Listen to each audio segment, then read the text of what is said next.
love the Sony Xperia 1 Mark V. That's no secret. Most people know it was my favorite phone of last year, but I'm really looking forward to the Xperia 1 Mark VI. So we may see this as soon as Mobile World Congress. I haven't been able to get an inside scoop. I've been asking. I do have a pretty good relationship with Sony, but we'll see how good that relationship is, because if they come out with it and then they were like, no, we don't know anything, then, well, joke's on me, I guess. But supposedly, we could see an announcement or at least a sneak peek or a reveal at Mobile World Congress, which I'm attending in Barcelona this week. So that's cool, but there are some rumors I've been seeing that have got me really, really excited. So we've got a really nice camera system on here. I love it. But what we're looking at is they were saying that all three cameras, the rumor is all three cameras on the back might all be 48 megapixels and all use the Exmor sensor, which is a special sensor that they've done that's basically 2 layers of pixels and really gives you some really high quality photos. So if all three of them show up with 48 megapixels, that's pretty cool, because the amount of pixel density that you're going to get in there with that dual layer Exmor sensor is really, really nice. But also, of course, it's going to have the Snapdragon 8 Generation 3. Supposedly, there's going to be more AI emphasis. Now, they finally gave us a little bit of AI computational photography, but I would love to see some AI built into the software. I'd love to see that piggyback with Google like Samsung has done. And if we can get some more of that. So here's the thing. I love the pictures that this take. I love the look, the natural look. I love all the cool things you can do. But the limitation is in the point and shoot photography. It's not the best when it's the fastest. You just want to take a point and shoot picture. They did improve auto mode. Like, it's gotten better, but it could still get a lot better. And I still like that you have full manual controls. You got the shutter button. You've got great controls, and you can adjust everything.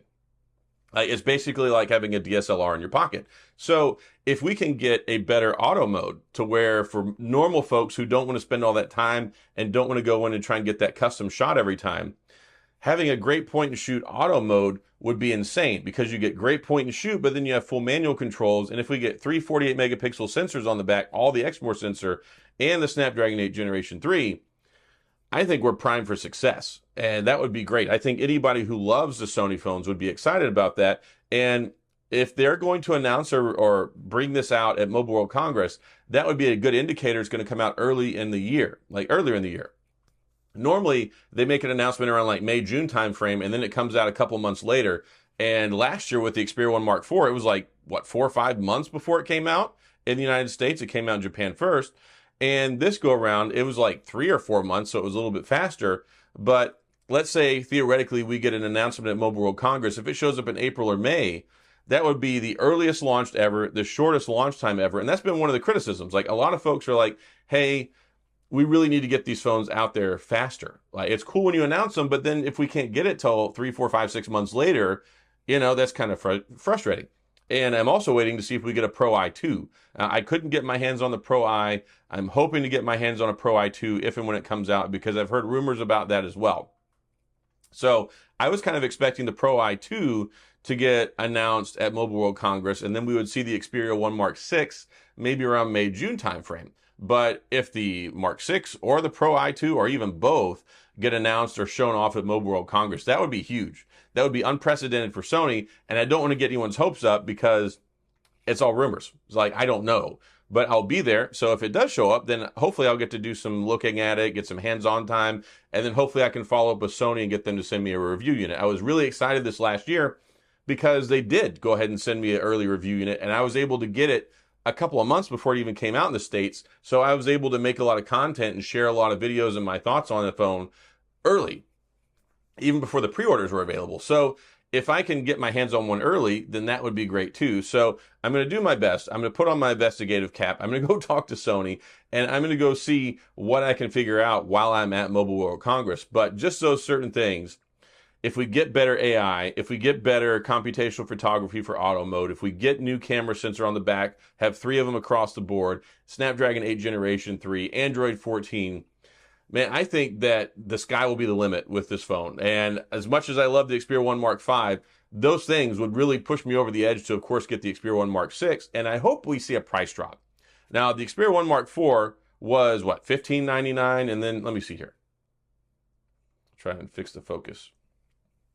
So the Xperia 1 Mark IV was like $15.99. It was insanely expensive. And then $13.99 for the Xperia 1 Mark V. if we could drop that down a little bit, maybe get it to $12.99, I think it would be a little bit more competitive for folks looking at it, especially because you can't get them at carriers and things like that. And we saw the S24 Ultra bump up to $12.99. So if it's only $100 more or the same price, then I think that'll go a long way for folks who are interested in picking one up because, well, if you look at it on paper, it's basically the same price as the S24 Ultra. But of course, you get other great things like a headphone jack, removable SD card slot where you can pop in and out your SD card for recording. So there's a lot of nice things that go along with it. I love the design. And if they bump up the brightness on the screen, give us a little bit better quality screen, but still 4K, I'll fall in love all over again with the Xperia 1 Mark 6. So that's all I got. A lot on the rumor mill right now. We won't get any confirmation on this until next week once we get to Mobile World Congress. But just, I've been seeing some of the leaks and the rumors trickle in. I've been seeing some of this stuff pop up here and there, and I'm all about it. Like, I'm really excited about it, and it's the phone I look forward to most every year. So if we get the Xperia 1 Mark 6 and we get some of these upgrades, some of these improvements, some of these rumors come true, then I think Sony fans will be happy campers for 2024. So that's all I've got. If you have any questions or comments, please go down in the comment section. I'll do my best to get back with you. If you enjoyed the video, if you're looking forward to more Sony content, you're in the right place. Hit the like and the subscribe button and the little notification bell if you want updates when new videos come out. And as always, thanks for being here. I appreciate you watching, and I'll see you guys next time.